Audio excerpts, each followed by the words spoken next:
တန်တရားကလွတ်ဖို့ရအတွက်ကြတော့ယတ္တိချက်၄မျိုးရှိရမယ်အဲ့ဒီယတ္တိချက်၄မျိုးဆိုတာဘာလဲဆိုရင်နံပါတ်1ကပညာဒိဋ္ဌာနာအသိဉာဏ်ပေါ်မှာအခြေစိုက်ထားရမယ်ဒါတစ်ချက်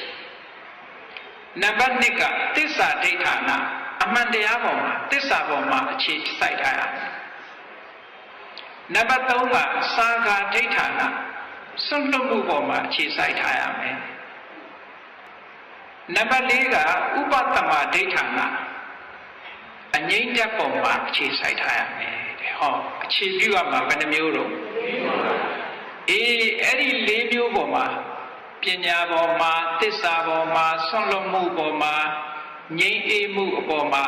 ကိလေသာအပူတွေငြိမ့်သွားတဲ့ငြိမ့်အေးမှုပေါ်မှာဆိုတဲ့အဲ့ဒီ၄ချက်ပေါ်မှာအခြေစိုက်မိသွားပြီဆိုလို့ရှိရင်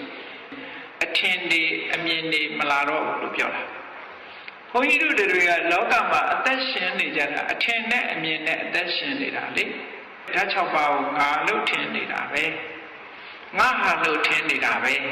ဟုတ်တယ်မဟုတ်လားငါပဲပြောတယ်လေငါမျက်လုံးငါနှာခေါင်းငါရှာငါနာငါဘဝဒါဘာလို့ဆိုအထင်ပဲရှိတယ်တကယ်မှဟုတ်မှာမဟုတ်တာအထင်ကဘာကြောင့်ဖြစ်တာတော့ဆိုတဏှာကြောင့်ဖြစ်တာတွဲတားနေတာဒါလေးပုံ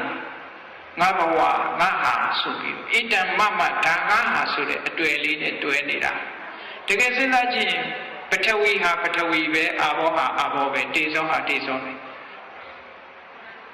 other element just other element ဟုတ်ကဲ့